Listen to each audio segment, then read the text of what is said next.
స్పష్టమైన సందేశం ఇవ్వాల్సిందిగా కోరటం జరుగుతున్నాను.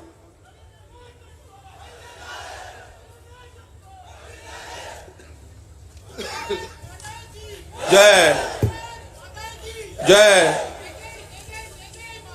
భారత్ భారత్ భారత్ మాతా, భారత్ భారత్ భారత్ మాతా జై.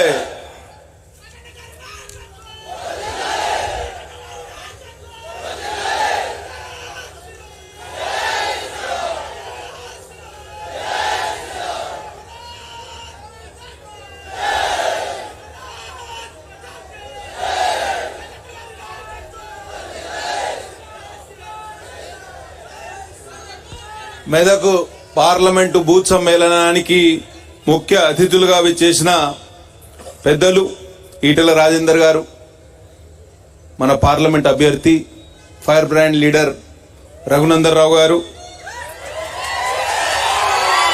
పార్లమెంటు ప్రభారి బస్వా లక్ష్మీ నరసయ్య గారు, కన్వీనర్ సంగమేశ్వర్ గారు, మెదక్ జిల్లా అధ్యక్షులు గడ్డం శ్రీనివాస్ గారు, సిద్దిపేట జిల్లా అధ్యక్షులు మోహన్ రెడ్డి గారు, సంగారెడ్డి జిల్లా అధ్యక్షులు గోదావరి అంజిరెడ్డి గారు, వేదికలను అలంకరించిన పెద్దలు, బూత్ స్థాయి సమ్మేళనానికి విచ్చేసిన అధ్యక్ష కార్యదర్శులు, మిగతా కార్యకర్తలు అందరికి కూడా సాయంకాలం పూట శుభాభినందనలు. 2 విషయాలు మీ ముందు ప్రస్తావించే ప్రయత్నం చేస్తా. మాది సిర్పూర్ అసెంబ్లీ నియోజకవర్గం ఆదిలాబాద్ పార్లమెంటు పరిధిలోకి వస్తుంది. మా భారతీయ జనతా పార్టీ అభ్యర్థిని 2 లక్షల మెజారిటీ తోటి గెలిపిస్తాను. మీరెన్ని లక్షల మెజారిటీ తోటి గెలిపిస్తారనేది మీరందరూ తేల్చుకోవాల్సిన అవసరం ఉన్నది. ఆదిలాబాద్ నుంచి మొదలు పెడితే మహబూబ్ నగర్ వరకు పెద్ద ఎత్తున భారతీయ జనతా పార్టీ గాలి వీస్తుంది. కాబట్టి తప్పకుండా మీరు వచ్చే నెల 13వ తారీఖు జరిగే ఎన్నికల్లో కమలం పువ్వు గుర్తుకు ఓటేసి నరేంద్ర మోదీ నాయకత్వాన్ని బలపరచాలి. ఇవాళ బీఆర్ఎస్ పార్టీ ఈ ఎన్నికల తర్వాత అంతర్ధానం అయిపోతుందని అందరికి ఒక అంచనాకు వచ్చేసినాం. మిగిలేది కాంగ్రెస్ వర్సెస్ బీజేపీలో కాంగ్రెస్ కు ఎందుకు ఓటేయాలనేది మీరు ఒకసారి ఆలోచన చేయండి. ఇక్కడైతే క్యాండిడేట్ బాగా సుపరిచితుడు కాదు. బీఆర్ఎస్ నాయకుడు అయితే, అభ్యర్థి అయితే గతంలో మీ కలెక్టర్గా పనిచేసి గొప్ప అవినీతి పరుడిగా ఆయన పేరు సంపాదించాడు. అవునా కాదా?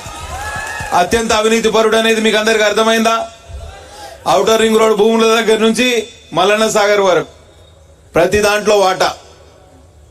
అటువంటి అవినీతి పరుడికి మనం అవకాశం ఇస్తే గుడినే కాదు, గుడిలోని లింగాన్ని కూడా మింగేస్తాడు.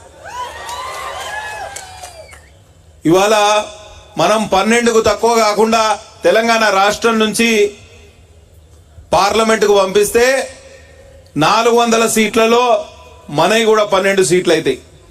మన గొంతు కూడా పార్లమెంట్లో వినిపిస్తుంది.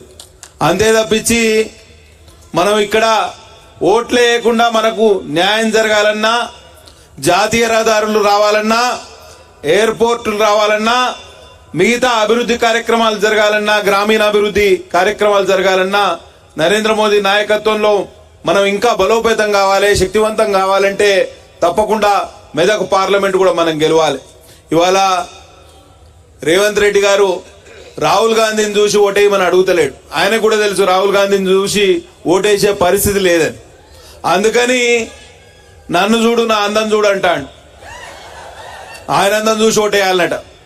సరే, ఆయన అందం చూసి అసెంబ్లీ ఎన్నికల్లో ఆయనకు ఓటేసినాం, ఆయన ముఖ్యమంత్రి పదవి కూడా ఇచ్చినాం. ఈ ఎలక్షన్ ఆయనది కానే కాదు. ఈ ఎలక్షన్ జాతీయ స్థాయిలో దేశానికి నాయకుడిని ఎన్నుకునే ఎన్నికలు ఇవి. మనకు పరీక్ష సమయం. మొన్న అసెంబ్లీ ఎన్నికల్లో కొంత ఇబ్బందికరమైన వాతావరణం వచ్చి ఉండవచ్చు కాక, కానీ 6 నెలల్లోనే మళ్ళా పార్టీని పునరుజ్జీవింపజేసి ముందుకు పోవడానికి మనకు అంది వచ్చిన అవకాశం. మనం ఈ అంది వచ్చిన అవకాశాన్ని అందిపుచ్చుకుందామా లేక ఆగమైపోదామా ఒకసారి ఆలోచన చేయండి. కాంగ్రెస్ పార్టీ ఇవాళ దేశవ్యాప్తంగా 545 సీట్లలో సగం సీట్లలో కూడా పోటీ చేస్తలేదు.